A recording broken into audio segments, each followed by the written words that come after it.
హైదరాబాద్ లో కన్సల్టేషన్ మరియు 3500 రూపాయల colour Doppler test Avis hospitals లో ఉచితంగా పొందండి.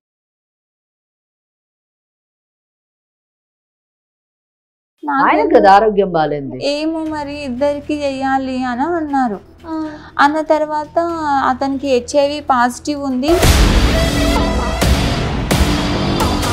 అయితే నాకు అతనికి కలిసిందే లేదు అసలుకి. నేను అతను పెళ్ళయి ఒక 10 to 15 days మాత్రమే అయ్యింది. అయినా అందులో అతను నా దగ్గర సరిగా ఉండకపోవడము, నాతో మాట్లాడకపోవడము, నన్ను దగ్గరికి రానియకపోవడం, నన్ను పట్టించుకునేవాడే కాదు మేడం అసలుకి. మంచిదే అయిందిలే, పట్టించుకోండి నిజం చెప్పాలంటే. హెల్త్ బాగోని అబ్బాయి, అది మామూలు డిసీజ్ కూడా కాదు కదా. నాకు ఎందుకు ఇచ్చి పెళ్లి చేశారు, అసలు నా జీవితం ఏం చేయదలుచుకున్నాను, నువ్వు గట్టిగా అడిగావా?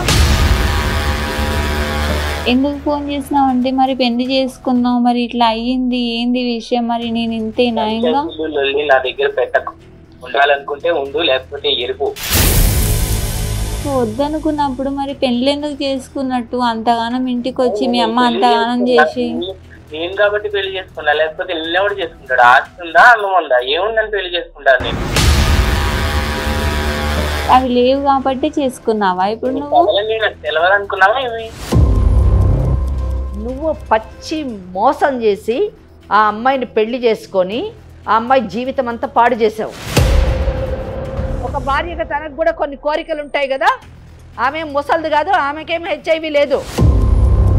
ఆ అమ్మాయి ఇక్కడికి వచ్చి మాకు విడాకులు ఇప్పించండి అని అడుగుతుంది. నీతో ఇప్పుడు ఇందాక నా ముందు మాట్లాడితే నేను ఇవ్వను, నీ ఇష్టం ఉన్నది చేసుకొని నువ్వు సమాధానం చెప్తున్నావు. మా ఆ అమ్మాయికి విను నేను ఇయ్యను, ఎందుకంటే నా పరువు పోతుంది మేడం నలుగురిలో. ఏం చేస్తారో చేసుకోండి, నేనైతే విడాకులు ఇవ్వను.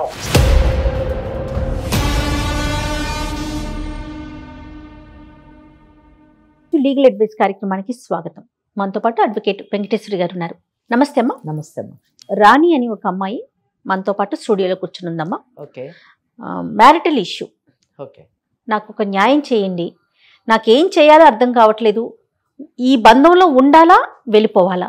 ఉండటానికి అవకాశం లేదంటే ముందు నుయ్యి వెనక గొయ్యి అన్నట్లుగా తయారైంది నా పరిస్థితి. ఎవ్వరికీ కూడా ఇలాంటి సమస్య రాకూడదని కోరుకుంటున్నానమ్మా. దానికి సంబంధించి ఏం చేయాలి అనేది కూడా మీ సలహా చాలా అవసరము. మరి ఇంకా ఆలస్యం చేయొద్దమ్మా, రాణితో మాట్లాడేద్దాము. నమస్తే మా రాణి. నమస్తే. ఓకే.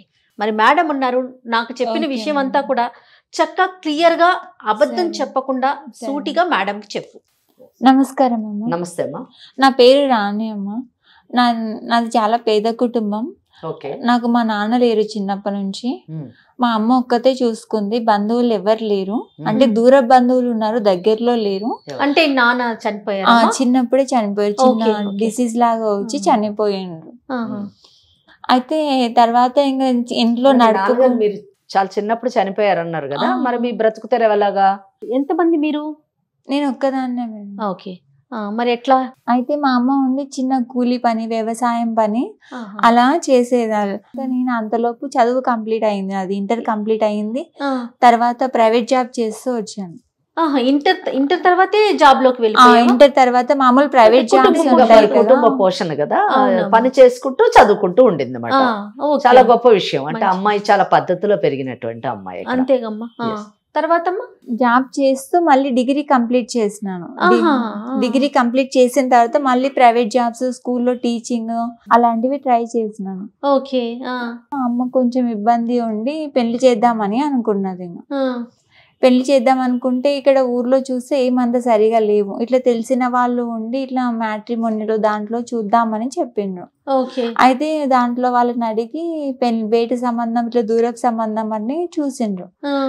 దూరపు సంబంధం చూస్తే ఇక్కడ మచిలీపట్నం అక్కడ ఒక సంబంధం దొరికింది. ఓకే. అంటే మీ బంధువులా? బంధువులు కాదు, దూరం వాళ్ళే. దూరం వాళ్ళే, ఎవరో తెలియని వాళ్ళే మచిలీపట్నంలో ఉన్నారని చెప్పారు. మ్యాట్రిమోనీ ద్వారా వచ్చిందంట. దూరపు సంబంధం అంటే నేను ఏమన్నా బంధువులేమో, ఎందుకంటే బంధువులు అయితే వాళ్ళ గురించి అన్ని తెలిసి ఉంటాయి కదా. అవును. మరి అమ్మాయికి ఏం కష్టాలు వచ్చినాయి అని నాకు డౌట్ వచ్చింది. అదేలేమ్మా. సో బయట వాళ్ళే, ఎవరు బయట వాళ్ళే. అయితే బయట నుంచి సంబంధం వచ్చి చూసిండ్రు. ఇంకా వాళ్ళు వీళ్ళు మాట్లాడుకొని ఇంత కట్నంలో అని చెప్పేసి చేసిండ్రు. ఇచ్చారు. 3 లక్షల దాకా ఇచ్చింది. అదేలే. ఇక ఇప్పుడు తను పని చేసుకుంటుంది, వాళ్ళ అమ్మ ఏదో పాపం చిన్న పిల్లకి పెళ్లి చేయాలి, మంచి సంబంధం అన్నట్టుగా చేయడం జరిగింది. ఓకే. అయితే అట్లా 3 లక్షల్లో పెళ్లి అంతా అయిపోయింది. అతను ఏం చేస్తాడు? అతను చిట్ ఫండ్స్ జాబ్ చేస్తాడు. అయితే పెళ్లి అయిన తర్వాత అత్తగారింటికి పోయినాము. ఆ కొద్ది రోజులు బాగానే ఉండేవాళ్ళం. ఆ తర్వాత ఏమైందేమో సరిగా పట్టించుకోవడం, ఎన్ని రోజులు బాగున్నాడు? ఒక 10 రోజులు 15 రోజుల వరకు చాలా బాగున్నాడు. అంటే ఆ పెళ్లి సంబరాలన్నీ అయ్యేంత మటుకు 16 రోజుల పెళ్లి పండుగ అంటారు కదా, అవి అయ్యేంత మటుకు బాగున్నాడు. ఓకే. ఆ తర్వాత ఏమైందేమో సరిగా పట్టించుకోకపోవడం, అసలు దగ్గరికి రాకపోవడం, కలవకపోవడం, ఏం చేసినా బాలేదు అనడం.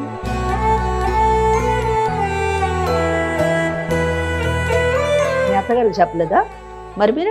మా అత్తగారు పక్కనే ఉండి చూస్తుంది. ఎందుకు ఇట్లా అని అంటే, అతను కొత్త కదా ఈ లైఫ్ ఇట్లా ఉండడము, అందుకే ఇట్లే ఉంటాడు, నిమ్మలంగా అతని దగ్గరికి అవుతాడు, నువ్వు దగ్గరికి చేసుకోవాలి అని అంటే, సరే అని చెప్పి నాకు ఇంకా అతను డ్యూటీకి పోతున్నాడు, ఇంకా ఈమె ఏం చేస్తుంది, అత్తయ్య నాకు ఇంట్లో పని ఎట్లా చేయాలి, ఎట్లా అలవాటు చేసుకోవాలి, నా తర్వాత నువ్వే కదా, నువ్వే చేసుకో, అది ఇదని ఈమె చెప్పుకుంటూ వచ్చింది. మరి నువ్వు ఆఫీస్కి వెళ్ళట్లేదమ్మా, మానేసావా జాబ్ ని? అంటే ఇంట్లో పని అలవాటు అయిన తర్వాత నిమ్మలంగా పోదువు, ఇప్పుడు ఏముంది తొందర, నీకు ఇప్పుడు ఈ ఊరు కొత్త కదా, ఇక్కడ ప్రపంచం కొత్త కదా, కొన్ని రోజులు అయినాక నా కొడుకే నిన్ను పంపిస్తాడు అంటే, నేను ఆ మాట పెద్దల మాట ఎందుకని వినుకుంటూ వచ్చిన. చేసినాను, ఇంట్లో పని చేసుకుంటూ ఈయన డ్యూటీకి పోయి వచ్చేవాడు. వచ్చినాక ఓ రోజు ఆయుస పడుకుంటే సరుకులు తెచ్చేవాడు. సరుకులు తెచ్చి ఒక దూరం పెట్టి కూర్చొని చాలా ఆయుస ఇట్లా కూర్చొని మొత్తం ఇదంతా ఇట్లా పైకి లేసేటట్లు చాలా ఆయుస పడిపోతున్నాడు అసలుకి. సరే ఎందుకో ఏమో అడుగుదాం అత్తయ్యనని ఊకున్నాను. పొద్దున్న లేసి యథావిధిగా చేసుకొని పోతున్నాడు. పోతూ పోతూ అక్కడ ఒకటి టాబ్లెట్ వేసుకొని పోతున్నాడు. రోజు వేసుకుంటున్నాడు. ఇట్లా ఆయాస పడినప్పుడు మీ అత్తయ్య ఏం కంగారు పడలే? ఏం లేదు, ఆమె ఊకే దగ్గరకు వచ్చి నీళ్ళు ఇవ్వడం, మామూలుగా మీరు ఇట్లా కూర్చుంటే ఏమైంది అని కొత్తగా ఏమి తెలుసుకోవడానికి ప్రయత్నించలేదు. అయితే టాబ్లెట్ వేసుకొని నార్మల్ గా డ్యూటీకి వెళ్ళిపోయిండు. ఎప్పుడు ఎలా వెళ్తాడో అలాగే వెళ్ళిపోయిండు. వెళ్ళి మళ్ళీ సాయంత్రం వచ్చిండు. సాయంత్రం వచ్చినాక నాకు ఒళ్ళు నొప్పులు నీరసంగా ఉంది అని అన్నాడు. అయితే ఆ రోజు శనివారం ఏమో ఉంది. అత్తయ్య నుండి అడిగినా నేను, అత్తయ్య రేపు ఆదివారం కదా, ఇట్లా బయటికి పోయి వస్తాం గుడికి ఎక్కడన్నా అని అడిగినాము. ఇక్కడ మచిలీపట్నం ఎప్పుడు చూడలేదన్నారు కదా, ఒకసారి పోయి వస్తాము అంటే, అత్తయ్య ఉండి పోయిరండి అని చెప్పింది. మళ్ళీ వెళ్ళేటప్పుడు మళ్ళీ వేసుకున్నాడు టాబ్లెట్. మళ్ళీ వేసుకుంటే ఎందుకు వేసుకుంటున్నాడు, కొంతమంది చప్పరెట్టి వేసుకుంటారు కదా, అవేమో అనుకున్నాను. అవేమో అని అనుకుని పోయినాను. పోతే అక్కడ బయటికి పోయినాక స్టెప్స్ ఎక్కే దగ్గర కానీ మామూలుగా నడిచేటప్పుడు రోడ్డు మీద కానీ ఆయాస పడుతున్నాడు. ఇచ్చిన తాగినమ్మా, తాగినాక బాటిల్ ఇట్లా పట్టుకొని కింద పడిపోయిండు. అయ్యో, పడిపోయినాక ఆ చుట్టుపక్కల రోడ్డు మీద ఉన్న వాళ్ళందరూ హాస్పిటల్లో జాయిన్ చేసిండ్రు. హాస్పిటల్లో జాయిన్ చేసినాక ఇట్లా లోపలికి తీసుకెళ్ళి ఇట్లా చెయ్యాలి, ఇట్లా టెస్టులు చేస్తాము అది ఇది అని అన్నారు. అన్న తర్వాత నేనుండి కంగారై భయపడి ఇంట్లో వాళ్ళకి చెప్పాలి. అత్తయ్య మామయ్యకు ఫోన్ చేసినాను. అత్తయ్యకు మామయ్యకి ఫోన్ చేస్తే వాళ్ళు వచ్చిండ్రు. తర్వాత ఇతనికి ఏవేవో టెస్టులు చేయాలంటే లోపల తీసుకెళ్ళిండ్రు. అత్తయ్య వాళ్ళు వచ్చినాక నాకు కూడా టెస్టులు చేయాలి. నీకెందుకు, ఆయన కదా పడిపోయింది, నీకెందుకు టెస్ట్? ఆయన కదా ఆరోగ్యం బాగాలేదు, ఇద్దరికి చెయ్యాలి అని అన్నారు. అన్న తర్వాత అతనికి HIV పాజిటివ్ ఉంది,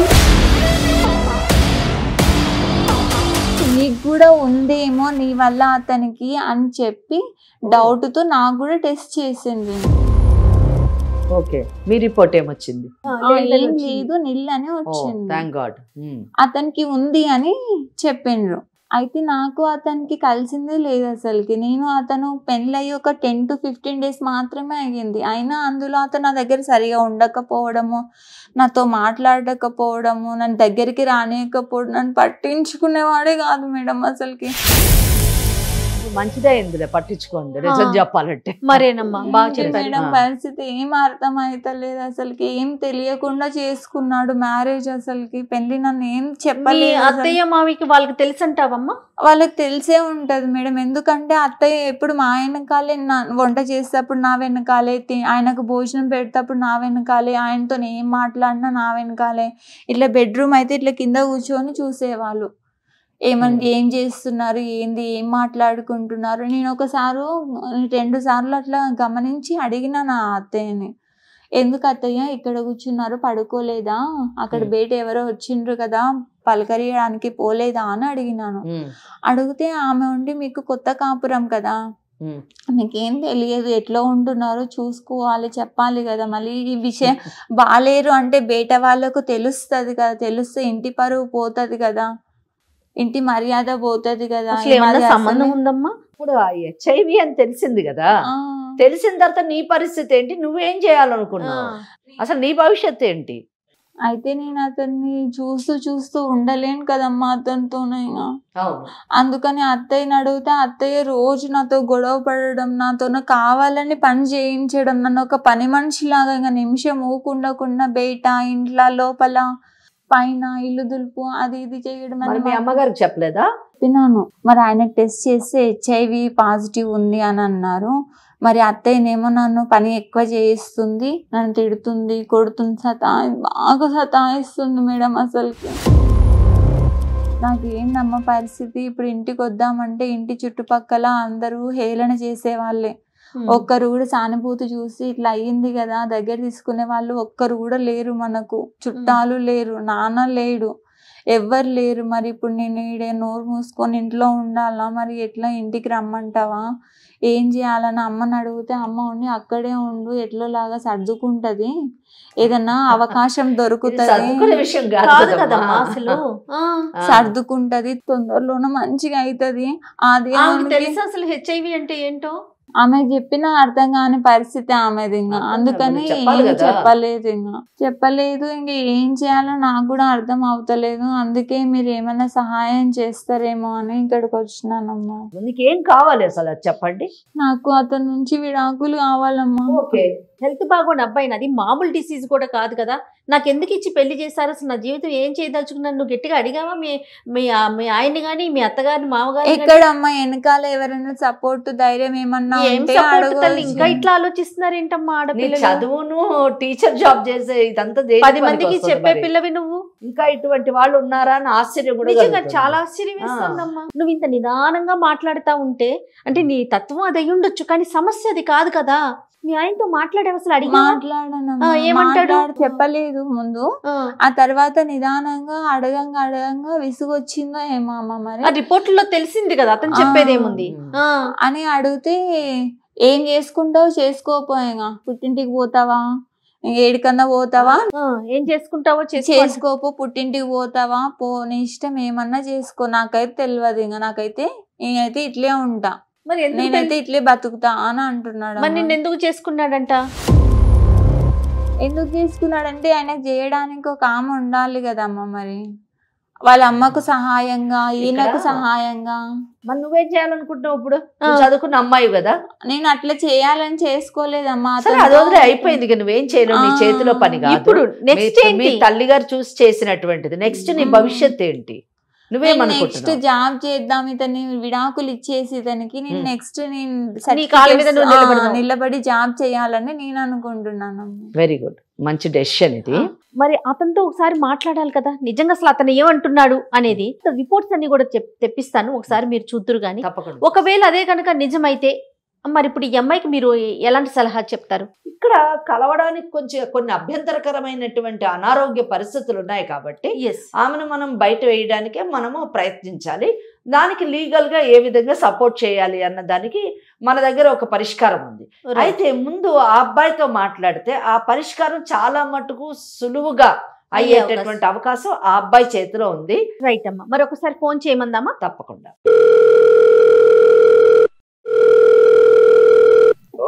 హలో, చెప్పు. ఎక్కడున్నావు? బయట ఉన్నావా? నేను ఇక్కడ మా ఊరికి వచ్చినాను. అవును, వెళ్ళిపోతా అన్నావు మీ అమ్మగారి ఇంటికి, వెళ్ళిపో. మళ్ళీ నాకెందుకు ఫోన్ చేసినావు? ఎందుకు ఫోన్ చేసినావు అంటే, మరి పెళ్లి చేసుకున్నావు, మరి ఇట్లా అయ్యింది, ఏంది విషయం, మరి నేను ఇంతేనా? ఇంకా నా దగ్గర పెట్టకు, ఉండాలనుకుంటే ఉండు, లేకపోతే ఎరుపు. వద్దనుకున్నప్పుడు మరి పెళ్లి ఎందుకు చేసుకున్నట్టు? అంతగానం ఇంటికి వచ్చి మీ అమ్మ అంతగానం చేసి. నేను కాబట్టి పెళ్లి చేసుకున్నా, లేకపోతే ఎవడు చేసుకుంటాడు? ఆస్తుందా, అన్నం ఉందా, ఏముందని పెళ్లి చేసుకుంటాను నేను? అవి లేవు కాబట్టి చేసుకున్నావా ఇప్పుడు నువ్వు? నాకు తెలియదు అనుకున్నావా ఇవి? మరి అయితే నన్ను విడాకులు ఇస్తాను, వదిలే ఇంకా నన్ను. విడాకులు ఇవ్వడమే నేను కాబట్టి నేను పెళ్లి చేసుకున్నా, నిన్ను ఇన్ని రోజులు మంచిగా ఇక్కడదేమో అసలు ఒకసారి ఇవ్వమ్మా ఇక్కడ మేడం మేడం మాట్లాడతారంట. నువ్వు ఇవ్వు ముందు. ఎట్లా అయినా కానీ నేను వెంకటేశ్వరి అడ్వకేట్ని మాట్లాడుతున్నాను నీతోని. నువ్వు రాణితో మాట్లాడినటువంటి మాటలు వింటే నాకు చాలా ఆశ్చర్యం వేసింది. ఎందుకంటే నువ్వు పచ్చి మోసం చేసి ఆ అమ్మాయిని పెళ్లి చేసుకొని ఆ అమ్మాయి జీవితం అంతా పాడు చేసావు. నీకు ఈ హెచ్ఐవి జబ్బు ఉందని తెలుసా లేదా నీకు ముందే? తెలుసు మేడం. మరి తెలిసి ఎందుకు పెళ్లి చేసుకున్నావు? హెచ్ఐవి ఉన్నప్పుడు కాపురం చేయడానికి అవకాశాలు ఉండవన్న సంగతి నీకు తెలీదా? మరి తెలిసి ఎందుకు చేసుకున్నావు? ఎందుకు చేసుకున్నావు? అమ్మాయికి చెప్పారా? టార్చర్ ఏం పెట్టలేదు మేడం. ఏం టార్చరు? ఏం టార్చరు? టార్చర్ అంటే ఏంటి? కొట్టడమే టార్చరా? తిట్టడమే టార్చరా? ఒక భార్యగా తనకు కూడా కొన్ని కోరికలు ఉంటాయి కదా. ఆమె ముసలిది కాదు, ఆమెకేమీ హెచ్ఐవి లేదు. ఆ విషయం నువ్వు ముందు చెప్పాలి కదా. నువ్వు చెప్పావా? నువ్వు కానీ మీ అమ్మ కానీ చెప్పారా నీకు హెచ్ఐవి ఉందని? చెప్పలేదు మేడం. మరి చెప్పకుండా చేసుకోని దాన్ని ఏమంటారు? ఏమంటారు చెప్పు నీ భాషలో. నేను చట్టం దృష్టిలో ఏంటో చెప్తాను. చీటింగ్ అంటారు కదా. మరి చీటింగ్ చేసిన నువ్వు నిజానికి ఏ శిక్ష అనుభవిస్తావు నేను తర్వాత చెప్తాను. ఇప్పుడు ఒకటే సొల్యూషను. నువ్వు ఆ అమ్మాయి ఇక్కడికి వచ్చి మాకు విడాకులు ఇప్పించండి అని అడుగుతుంది. నీతో ఇప్పుడు ఇందాక నా ముందు మాట్లాడితే నేను ఇవ్వను, నీ ఇష్టం ఉన్నది చేసుకొని నువ్వు సమాధానం చెప్తున్నావు.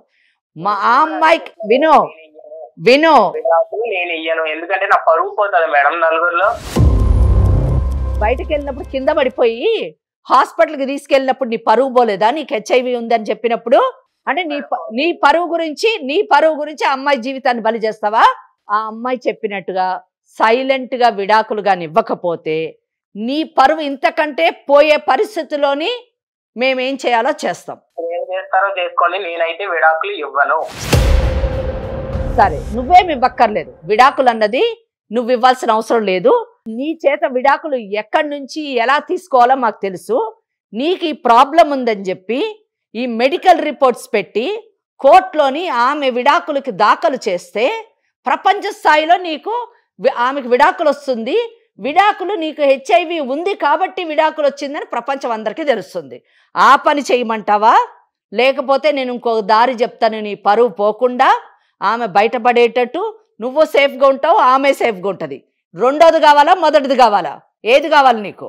ఆ అమ్మాయిని బాగా చూసుకుంటున్నా. వాళ్ళ ఇంట్లో ఫైనాన్షియల్ గా ప్రాబ్లం అయితే కూడా నేను ఆ అప్పులు కట్టి ఆ అమ్మాయిని ఏమి ఇబ్బంది కూడా పెట్టట్లేదు. నేను ఆ అమ్మాయిని వదులుకోవాలని కూడా అనుకోవట్లేదు. ఫైనాన్షియల్ నువ్వేం చూసుకోక్కర్లేదు. వాళ్ళమ్మ కూలియో నాలో చేసుకొని ఆమె బతుకుతుంది. ఇన్ని రోజులు పెళ్లి ఏమో ఈ అమ్మాయి టీచర్ జాబ్ 4 ట్యూషన్లో చెప్పుకొని ఈమె బతుకుతుంది. నీతో పెళ్లి కానప్పుడు అంటే 2-3 నెలల క్రితం మటుకు కూడా వాళ్ళ బ్రతుకు వాళ్ళు బ్రతికారు కనుక ఆ విషయం నువ్వేం ఆలోచించద్దు, అది పక్కన పెట్టేసాయి. ఇంకా అమ్మాయిని చాలా బాగా చూసుకుంటున్నా అంటే ఏం చూసుకోవడం? మీ ఇంట్లో పని చేయడానికి పని మనిషికి ఉపయోగించుకోవడం, బాగా చూసుకోవడమా? అంతేగాని నీతో పెళ్లి చేసుకున్నందుకు ఒక వైవాహిక జీవితం, ఒక సంసారం గడపడం, బాగా చూసుకోవడమా? నీకైతే అవకాశం లేదు ఇప్పట్లో. ఓకే, హెచ్ఐవికి ఇప్పుడు ట్రీట్మెంట్ ఉంది, బాగా అయ్యేటటువంటి అవకాశం ఉంది. కానీ ఆ అమ్మాయి అంత మటుకు నేను వెయిట్ చేయను, నాకు విడాకులు కావాలి అని అంటున్నప్పుడు నువ్వు చెప్పే కారణం ఏంటంటే విడాకులు ఇవ్వకపోవడానికి కేవలం నా పరువు పోతుంది, ఈ విషయం బయటకు వెళ్తే నా పరువు పోతుంది కాబట్టి నేను ఇవ్వను అంటున్నావు. నీ పరువు పోకుండా ఆ అమ్మాయి బయట పడేటటువంటి ఒక సొల్యూషన్ చెప్తాను, దాని ప్రకారం వెళ్తావా? లేదా నీకు హెచ్ఐవి ఉంది అనే కారణంతో విడాకులు వేస్తే ప్రపంచ స్థాయిలో అందరికీ తెలుస్తుంది.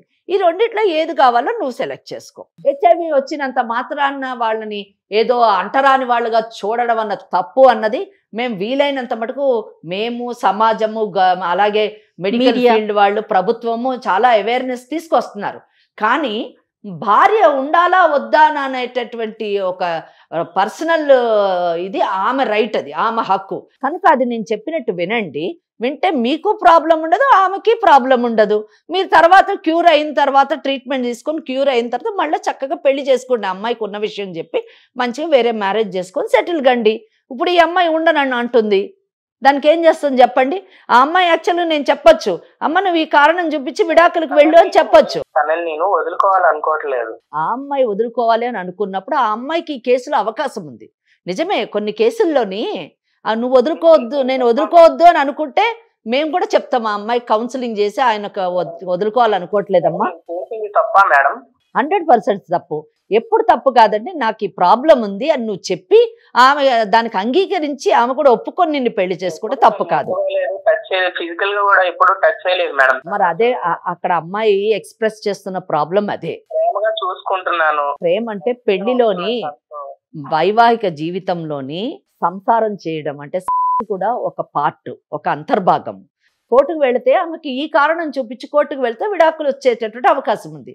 కనుక నేనేం చెప్తున్నానంటే ఈ కారణంతో కోర్టుకు వెళ్ళి నీ పరువు తీసుకునే కంటే ఇద్దరు కలిసి మ్యూచువల్ కన్సెంట్, పరస్పర అంగీకారంతో మా ఇద్దరికి పెళ్ళయింది కానీ మా ఇద్దరికి అసలు కంపాటబిలిటీ లేదు, మా ఇద్దరికి పడటం లేదు, సఖ్యత కుదరటం లేదు, కనుక మేము విడాకులు తీసుకుంటామని సింపుల్గా మీరు విడాకులకు వెళ్తే ఎవరి మానాన్ని విడాకులు తీసుకుంటారు, ఎవరి మానాన్ని వాళ్ళ జీవితాన్ని జీవించవచ్చు. ఈ కారణం చెప్పము. మీరు మ్యూచువల్ కన్సెంట్ అంటే పరస్పర అంగీకారంతో ఇద్దరు కలిసి విడాకులకు అప్లై చేసుకుంటే ఈ కారణాన్ని చెప్పక్కర్లేదు. ఇదే కరెక్ట్ సొల్యూషన్. టైం తీసుకో, అలాగే ఒక వైజ్ డెసిషన్ కూడా తీసుకో. కొంచెం తెలివిగా ఆలోచించి సరైనటువంటి నిర్ణయం తీసుకో. ఇద్దరికి కూడా ఇది నిజం చెప్పాలంటే విముక్తి అని చెప్పొచ్చు. ఓకేనా? Okay madam. ఓకే. కాదమ్మా, అమ్మాయి మాట్లాడినప్పుడు మాట్లాడిన రూడ్నెస్ మీరు వెంటనే అడ్వకేట్ అనగానే చూసారా అతను? అంటే ఇన్ని రోజులు ఎంత ఇబ్బంది పెడుతున్నాడు ఆ అమ్మాయిని. ఆ పిల్ల మాట్లాడుతుంటేనే మనకు అర్థమైపోతుంది ఎంత అమాయకురాల్లాగా ఉందంటే, జీవితాన్ని బలి చేసుకొని. ఇక్కడ ఆ అమ్మాయికి దురదృష్టం ఏంటంటే తల్లి తప్ప ఎవరూ లేరండి, మగదిక్కు లేదు, ఒంటరితనము, పేదరికము, దానికి తోడు ఏదో ఒక అండ దొరికింది, ఒక ఆధారం దొరికింది అన్న ఆలోచనతోని పెళ్లికి ఒప్పుకుంది, పెళ్లి చేసుకుంది, ఏదో జీవితాన్ని గడపాలనుకుంది. కానీ దురదృష్టము మళ్ళీ ఇక్కడ కూడా ఆమెను కాటు వేసి ఆ భర్త సంసారానికి పనికిరానటువంటి వ్యక్తి కావడం చాలా దురదృష్టకరమైనటువంటి విషయం. అమ్మ, ఇప్పుడు అతను కనుక ఓకే చేసి మీరన్న మాటలకి ఆలోచించుకొని ముందుకొస్తే సరే సరే, మరి లేని పక్షంలో రాణిని ఏ స్టెప్ వేయమంటారమ్మా? ఇక్కడ డైవర్స్ అని అనక్కర్లేదండి అమ్మా. చట్టంలోని 2 ఉన్నాయి. ఒకటి నల్లిటీ ఆఫ్ మ్యారేజ్, అంటే కొన్ని వివాహాలు రద్దు చేయబడతాయి, కొన్ని వివాహాలు అసలు వివాహం అనేటటువంటి పరిధిలోకే రాదు, కొన్ని వివాహాలు విడాకుల ద్వారా విచ్ఛిన్నం అవుతాయి. ఈమె కేసు విడాకుల కింద రాదు, ఈమె కేసు రద్దు చేయవలసినటువంటి పరిస్థితి. బిఫోర్ కంప్లీషన్ ఆఫ్ 1 year, అంటే ఈ ఒక సంవత్సరం లోపలే ఈమె వివాహము మోసం పూరితమైనటువంటి వివాహం అనేటటువంటి విషయం వెలుగులోకి వచ్చింది కాబట్టి మోసం చేశారు, దట్టు ఈ సమస్యతోని ఉన్నాడు కాబట్టి ఈ వివాహం అసలు రద్దు చెయ్యాలి, నల్ అండ్ వైడ్ అని డిక్లేర్ చెయ్యాలి అని section 12 of Hindu marriage act కింద ఈమె కేసు వేసుకుంటే సింపుల్ గా ఈమెకి వివాహమే రద్దు అయిపోతుంది. అమ్మ, ఇక్కడ ఒక చిన్న అనుమానం అమ్మ, ఇప్పుడు తనకి భరణం వచ్చే అవకాశం ఉందా? వస్తుంది, భరణం వస్తుంది. అయితే ఇక్కడ ఒక చిన్న ప్రాబ్లం ఉంది ఈ కేసులోని.